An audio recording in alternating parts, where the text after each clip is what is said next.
You think you know me.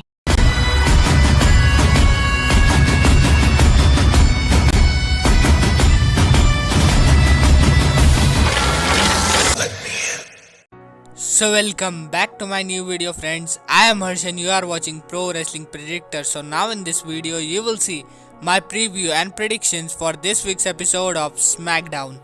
So it is going to be an exciting video. Please watch till the end, and if you are new to our channel, do subscribe and also click that bell icon to get notifications whenever I will upload new videos. So let's start. Last week we saw Tamina defeated Liv Morgan in a singles match. I think on this week's episode of SmackDown we will see a singles match between Liv Morgan and Natalya. If this match happens, I think Natalya will win this match. Last week we saw the Street Profits defeated King Corbin and Sami Zayn in a tag team match. So I think on this week's episode of SmackDown we will see a singles competition between Montez Ford and Sami Zayn. Well, if this match happens, I think Montez Ford will win this match.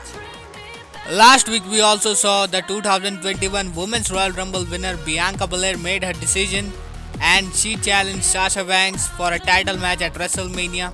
So I think on this week's episode of SmackDown we might see a tag team match between the team of Sasha Banks and Bianca Belair against the team of Reginald and Carmella. Well, if this match happens, I think Sasha and Bianca will win this match. Last week Otis and Chad Gable defeated Rey and Dominic Mysterio in a tag team match. So I think on this week's episode of SmackDown we will see a singles match between Rey Mysterio and Chad Gable. It will be a good wrestling match. As for the result, I think Rey Mysterio should win this match.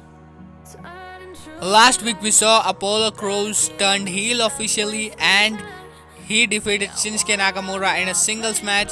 So I think on this week's episode of SmackDown he might call out the Intercontinental Champion Big E for a title shot at the Fastlane pay-per-view. Last week we saw a confrontation between Seth Rollins and Cesaro had the upper hand at the end. So I think on this week's episode of SmackDown we might see a singles match between Seth Rollins and Shinsuke Nakamura. Well, if this match happens, I think Seth Rollins will win this match, and I think after the match we will see a huge brawl between Seth Rollins and Cesaro. I think a face-to-face segment might happen between the Universal Champion Roman Reigns and the Royal Rumble winner Edge or Daniel Bryan. I think this segment will probably happen in the opening segment of the show. If this segment happens, I think it might end in chaos with Jey Uso and Daniel Bryan brawling. WWE has officially confirmed a steel cage match for this week's episode of SmackDown. Daniel Bryan will take on Jey Uso inside a steel cage, and the stipulation is if Daniel Bryan wins this match, he will face the Universal Champion Roman Reigns for the title at the Fastlane pay-per-view. As for the prediction, I think Daniel Bryan will win this match, and I think he will challenge the Universal Champion Roman Reigns at Fastlane. So that's it. These are my preview and predictions for this week's episode of SmackDown. I hope you all enjoyed this video. If you did, please make sure to leave a like. Don't forget to follow me on Instagram. Thank you so much for watching, guys, and I will see you all in my next video. Until then, goodbye.